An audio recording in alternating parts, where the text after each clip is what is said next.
Hey, this is Harold Allman from linguaxdeo.com. Back in the 1990s, I used to go ice skating after work.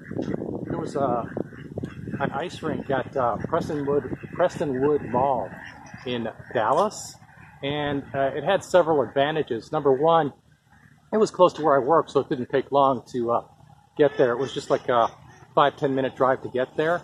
The other advantage was that we were skating on ice. So number one, when it was hot in summer, we were skating on ice, and it was relatively cool. And number two, if you fell down, because ice is very wet, it really doesn't hurt that much when you fall down. So I would go to the rink at least 2 or 3 times a week on a regular basis. And you got to keep in mind that after working a full day, sometimes I really didn't want to go and ice skate. I felt tired after working a full day, but I did it anyways.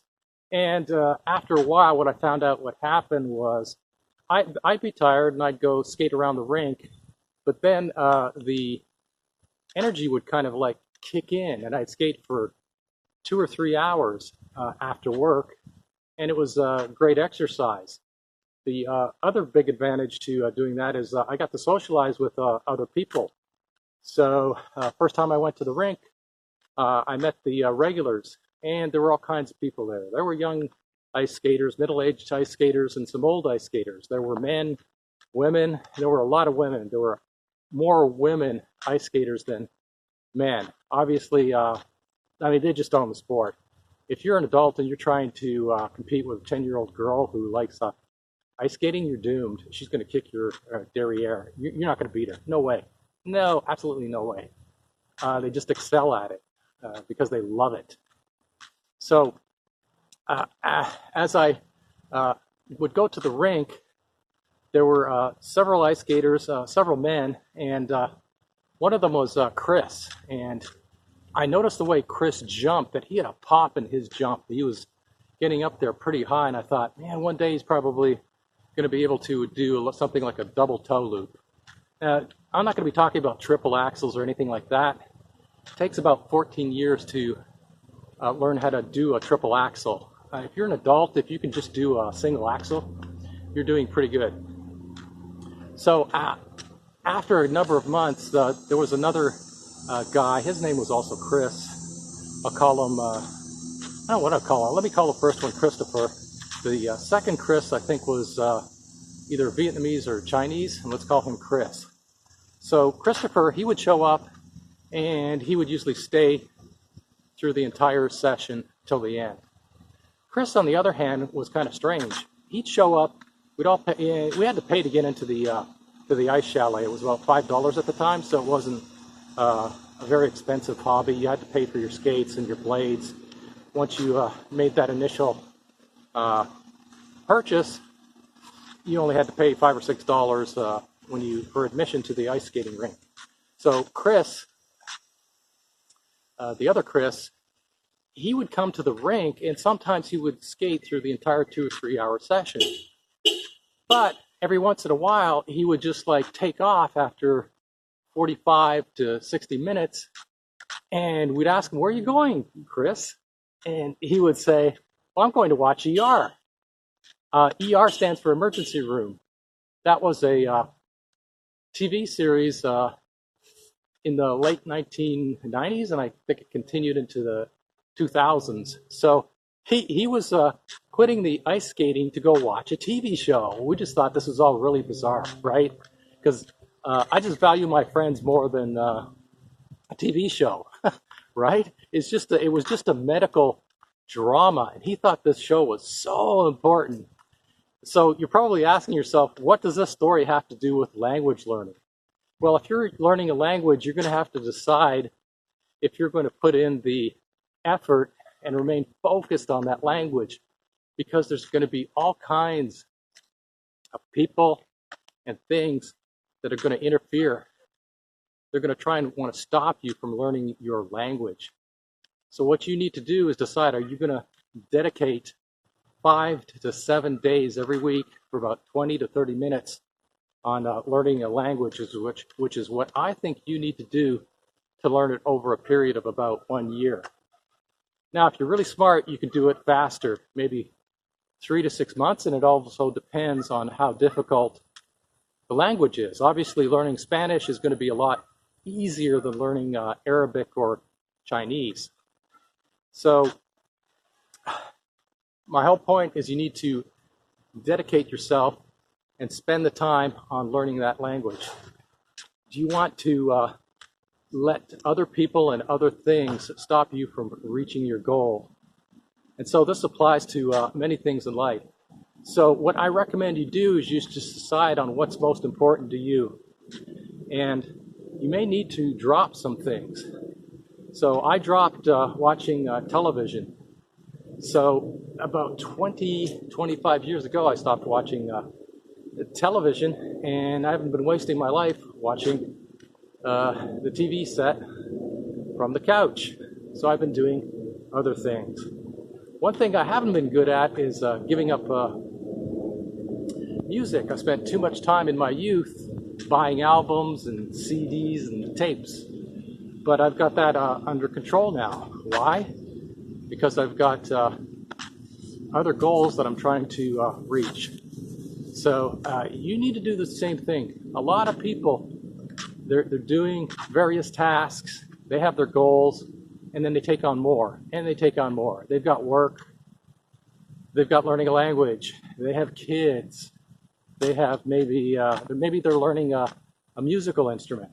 And that's one thing I stopped doing. I stopped strumming on my guitar because I found I was spending a large amount of time practicing on the guitar. Now, it was fun, and I could play some songs, but how did that advance, my life? Was that really, really important to me? No, it wasn't. So I just gave up playing guitar. So what I think you should do is just re-examine your priorities. Ask yourself, are you putting in 5 to 7 days every week to learn a language? If you're not, how are you going to do it? Are you putting in 20, 30 minutes a day? If not, how are you going to learn the language?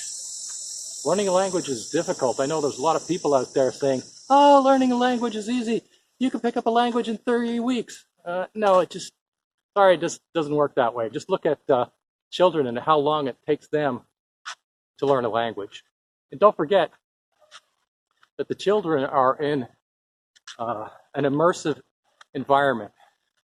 If they're English, they're surrounded by English 24 hours a day, or at least the 10 to 16 hours that they're awake every single day. They're not trying to spend 30 minutes a day on English. They're spending like 8 to 10 hours hearing that English. And people are telling you that you're going to pick up a foreign language in 3 weeks. It's just not really going to happen that way. Now, after several years of ice skating, Prestonwood Mall eventually closed down, so the ice rink was no more. And at that point, I pretty much stopped figure skating, and the mall was torn down. And as you've noticed lately, a lot of other malls in America are also shutting down, and they're being either redeveloped or torn down to make way for new kinds of development. But it was a really fun time in my life when I was ice skating, and kind of sad that the old ice skating rink is gone. And that ice skating rink was pretty much might have been unique. It had an overhang for the food court that was on top of it. It was covering about a third to a quarter of the ice rink. So when the hot air rose, it went to the other end of the ice rink where the food court was not. And so what happened was that where the food court was, it was colder. And so the ice down at the food court got thicker. And so as you were on the ice rink and you transitioned from the hot part to the cool part, there was a little hill. Yes, an ice skating rink with a hill. And there was also a bridge that went over the ice skating rink on the hot end. And there was just a slight bulge in the ice there. It wasn't very noticeable. But it was like something that if you were skating a lot, you would notice it. But at the other end, there was a very noticeable rise in the ice. And it was funny, one time I was skating and I had on figure skates, and the figure skates have toe picks on them. So I was skating along and I put my foot down on the hill and the toe pick caught the ice. And I just went for a Superman dive on the ice. And I didn't get hurt, but that's the other thing. If you're ice skating, you learn how to fall. At first, you're really afraid of falling, but because the ice is slippery, if you just go with the fall, you don't get hurt. So that's one thing I learned from ice skating is just don't be afraid to fall. You can just get right back up and keep ice skating. Hey, you know Christopher, the first Chris I was talking about, the guy who stayed and skated, the guy who could jump a little higher than the rest of us and who looked like he had potential. Before we all stopped ice skating, he was able to do a double toe loop. That was a really big accomplishment. And the reason he did that is that he didn't go home. He stayed for the full skating session. So there you go. Perseverance pays off. If you like the video, please subscribe to the channel. Take care. Don't forget to practice your foreign language. Read that book. And I'll see you in the next video.